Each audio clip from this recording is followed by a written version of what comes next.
7:30-7:30च्या दरम्यान इतकी सारी लोक होती। तुम्हाला संध्याकाळी आणि सकाळच्या वेळेला इथे खूप सुंदर व्ह्यू तुम्हाला पाहायला मिळते। अनेक बदकं आहेत किंवा मोरांचं निवासस्थान आहे, ध्यान केंद्र आहे। त्यासाठी सकाळी सकाळी मस्त मस्त नाश्ता आहेत, खायला आहेत, भाजीपाला आहे। तुम्ही फक्त हा परिसर बघा आणि इतकं भारी वाटत होतं। तुम्हाला या मंदिरामध्ये तुम्ही नक्की विजिट करा।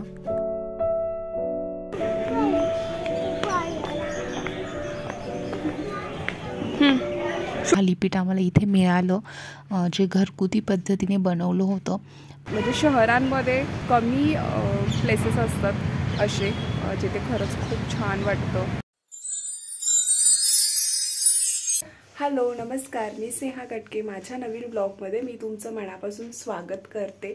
आता सकाळचे 6:45 झालेले आहेत आणि आता आम्ही चाललेलो आहोत बाहेर। इथे विहान आणि विहानचे पप्पा। स्वामी इथे तळजाई टेकडी म्हणून आहे, तर तिकडे चाललेलो आहोत। मॉर्निंग वॉक पण होईल आणि एक छान व्ह्यू सुद्धा मिळतो तिथे बघायला। तर पहिल्यांदाच चाललोय आम्ही, सो एक म्हटलं जाऊन येऊया, फिरून येऊया तिकडे आणि सकाळ सकाळचा व्ह्यू जरा बरा पडतो। एक 2-3 तासासाठी काहीतरी चालू असतं ते। ज्या काही डिटेल्स आहेत त्या मी नंतर तुम्हाला सांगेनच। मला पण फारसं काही म्हणजे माहीत नाही आहे, मी पण पहिल्यांदाच चाललो, म्हणजे तिघं पण आम्ही पहिल्यांदाच चाललोय। तर म्हटलं चला आज जाऊया। आणि आत्ता थोडंसं अंधार होता, बरंच 6:30 वाजेपर्यंत सुद्धा अंधार होता। आता थोडं दिसतंय, तर म्हटलं जाऊया पटकन। सो आता मी निघतोय आणि ब्लॉग असंच कंटिन्यू राहील। थंडी, भयंकर थंडी आहे, त्यामुळे आम्ही आता असं पॅक झालोय। मी पण आता कॅप वगैरे घालेन, कानामध्ये कापूस पण घातलेला आहे। इतकी बाईकवर तर खूप थंडी वाजते, मी बाईकवरून जाणार आहे। तर चला आम्ही निघतो आता। तुला से गुड मॉर्निंग। कुठे चाललं तू? विहानला मी ब्लँकेट पण घेतले, हे बघा। म्हणजे गाडीवरून जाताना ना त्याला मी असं पूर्ण झाकून घेणार आहे, म्हणजे त्याला थंडी वाजता कामा नये यासाठी। चलो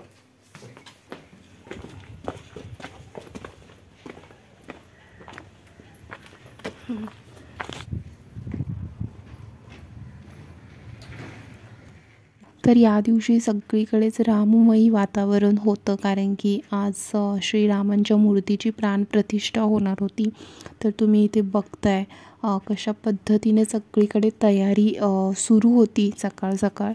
तर खूप छान वाटत होतं आणि खूप सकाळ सकाळचं खूप दिवसांनी बाहेर पडलो होतो, त्यामुळे खरंच खूप फ्रेश आणि मस्त वाटत होतं। तर फायनली आम्ही तिथे पोहोचलो।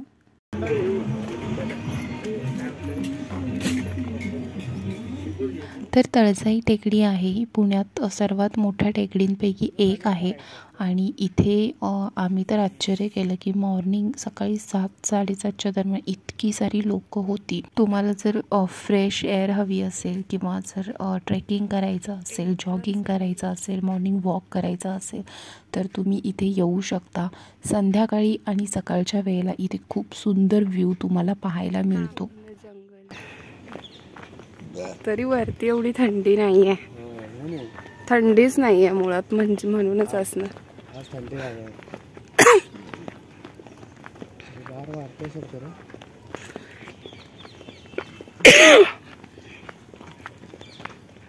तळजाई टेकडीचा जो परिसर आहे तो जर पूर्ण तुम्हाला एक्सप्लोर करायचा असेल तर साधारण 2-3 तास इथे लागतीलच। त्यामुळे ट्रेकिंग करायचं असेल तर मॉर्निंगलाच गेलं पाहिजे। खूप सुंदर तुम्हाला व्ह्यू मिळेल। तर इथे तुम्ही जर बघायला गेला तर खूप मोठे जंगलच आहे, तुम्ही इथे बघताय। खूप घनदाट जंगल आहे आणि याच्यामध्ये असंख्य पायवाटा आहेत, ज्याचा उपयोग जॉगिंग किंवा धावण्यासाठी, ट्रेकिंगसाठी केला जातो। लोक सकाळ संध्याकाळी इथे फिरायला जातात टेकडीवर आणि इथे अनेक बदकं आहेत किंवा मोरांचं निवासस्थान आहे, ध्यान केंद्र आहे। त्यामुळे पक्षी निरीक्षक आणि पक्षी तज्ज्ञांमध्ये ते लोकप्रिय आहे तळजाई टेकडी।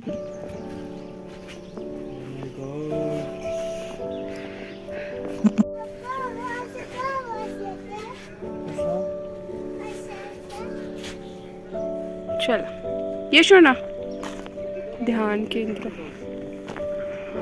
बघ मंकी बघ शोना, हे बघ डस्टबिन घेतले ना मंकीने. तर याचं जो एंट्रन्स आहे प्रवेशद्वार त्याला तळजाई वन उद्यान असं नाव दिलेलं आहे. म्हणजे तळजाई देवीला समर्पित एक मंदिर आहे इथे साईडला, ज्याच्या नावावरून टेकडीचे नाव पडले आहे. आणि याच्यामध्ये एक तलावसुद्धा आहे. मी जसं म्हटलं की ध्यान केंद्रसुद्धा आहे, कारण की इथे इतकी शांतता आहे आणि सकाळचं पक्ष्यांचं किलबिलाट, म्हणजे हा साऊंड जो आहे मला वाटतं पुण्यासारख्या ठिकाणी हा कुठेच पाहायला मिळणार नाही. ज्या पद्धतीने इथे पाहायला मिळतो, इथे ऐकू शकताय तुम्ही.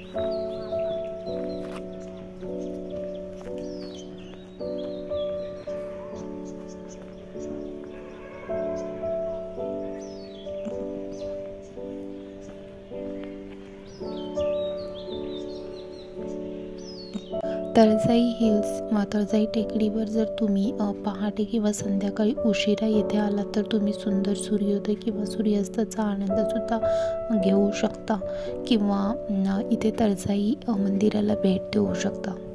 मंदिराच्या आजूबाजूच्या परिसरात सगळी सावलीची झाडे आहेत. आराम करण्यासाठी बसण्याची व्यवस्था आहे. ट्रेकिंग करत असताना तुम्हाला खूप छान असं उद्यान, तलाव, ध्यान केंद्र किंवा एका कोपऱ्यात असं झपाटलेलं घर असलेलं मोठं क्रीडांगणही आहे.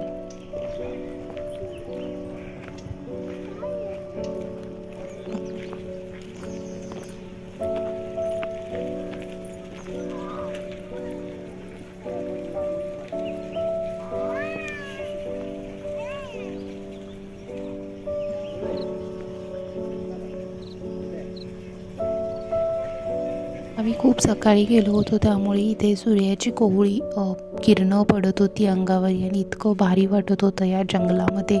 मला पुन्हा इथे एकदा व्हिजिट करायचं आहे.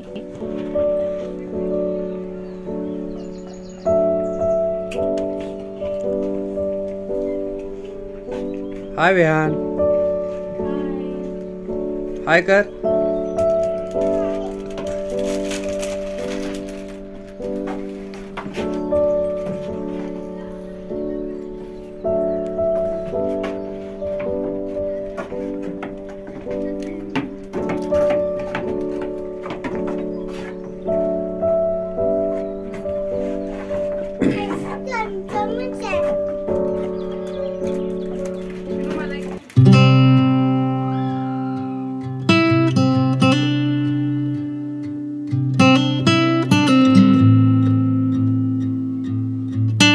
त्यानंतर आम्ही तिथून बाहेर पडलो आणि साईडलाच मंदिर आहे, कारण की ट्रेकिंग विहान होता, त्यामुळे विहान जास्त चालणं शक्य नव्हतं.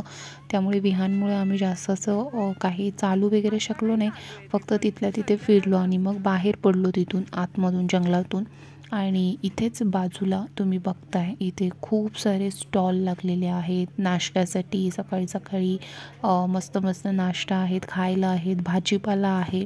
सो तुम्हाला इथे वेगवेगळ्या प्रकारचे स्टॉलसुद्धा पाहायला मिळतील. तर इथेच श्रीरामांचं इथे प्राणप्रतिष्ठा पण होते, तर इथे सगळे फोटोपूजन वगैरे चालू होतं. तर आम्ही सुद्धा तिथे थांबलो.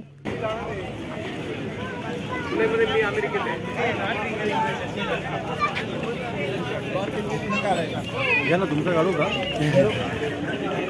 थांबा ना तुम्ही, या राहू दे का. हे प्रकाश, एक मिनिट यांना फोटो काढायचे, या ना. ठीक आहे, मी काढतो. हे मंदिरच बघताक्षणी इतकं प्रसन्न आणि मस्त, इतकं शांत वाटत होतं. खूप खूप खूप भारी वाटत होतं इथे जाऊन.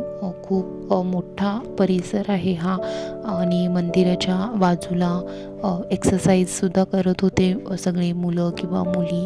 आणि इथे आरतीसुद्धा आम्हाला भेटली. त्यानंतर इथे दूध किंवा जिलेबीचं वाटपसुद्धा चालू होतं. आज रामप्रतिष्ठा पण आहे, राम प्राणप्रतिष्ठा पण आहे, त्यामुळे तर त्याचं वाटपसुद्धा चालू होतं. आणि तुम्ही फक्त हा परिसर बघा आणि इतकं भारी वाटत होतं. तुम्हाला या मंदिरामध्ये तुम्ही नक्की व्हिजिट करा.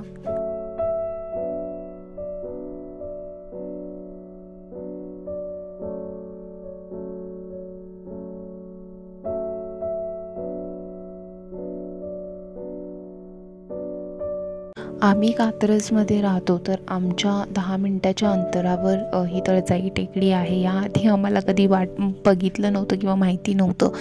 सो आता असं वाटतं की कसं काय ही गोष्ट आम्ही मिस केली आणि पुन्हा एकदा इथे मी मस्त व्हिजिट करेन.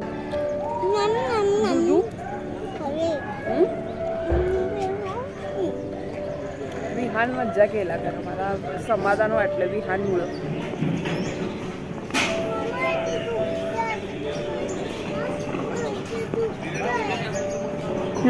कम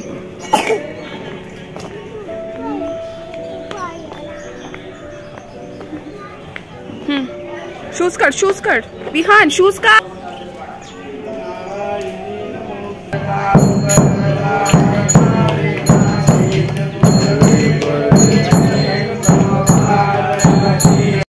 तळजाई मंदिराबद्दल अनेक कथासुद्धा सांगितल्या जातात. त्यातील एक म्हणजे पूर्वी राव बहादूर ठुबे यांचे या परिसरात वास्तव्य होते. ते देवीचे परमभक्त होते. त्यांना देवीने दृष्टांत दिला, मला स्थानपन्न करण्यासाठी जे आसन तयार करशील ते सूर्योदयापूर्वीच तयार झाले पाहिजे, नाहीतर मी जमिनीवर ठाण मांडीन. त्यानुसार ठुबे यांनी शोध घेतला आणि त्यांना तांदळाच्या स्वरूपातील पद्मावती, तळजाई माता आणि तुळजाभवानी त्यांच्या मूर्ती आढळल्या. या मूर्ती पठारावरील तळ्यात मिळाल्या होत्या, त्यामुळे या देवीला तळजाई असे म्हणतात आणि या भागाला तळजाई पठार या नावानं ओळखलं जातं. पण आसन वेळेत न मिळाल्याने देवीने जमिनीवरच ठाण मांडले. कालांतराने या भागाचा विकास झाला. मंदिराचा गाभारा आणि सभामंडप तयार बांधण्यात आला. प्रवेशद्वाराशी पडवी, मारुती मंदिर आणि तळजाई, पद्मावती, तुळजाभवानी यांचे घुमटाकार मंदिर बांधलं. नवरात्रीमध्ये मंदिरात खूप मोठा उत्सव असतो. पुणे, पिंपरी चिंचवडसह अनेक ठिकाणाची भाविक सुद्धा दर्शनासाठी येतात. थोडंसं टेस्ट करून 1 मिनिट थांब. तर इथे आम्ही थोडीशी भाजीपाला वगैरे घेतला आणि इथे नाश्ता करायचा होता. तर आम्ही इथे थालीपीठ घातलं. वेगवेगळ्या पद्धतीचे नाश्ता होता, पण म्हटलं काहीतरी थोडंसं पौष्टिक खाऊया आणि खूप सुंदर असं मिक्स व्हेजमध्ये थालीपीठ आम्हाला इथे मिळालं, जे घरगुती पद्धतीने बनवलं होतं. तर ते आम्ही इथे खाल्लं.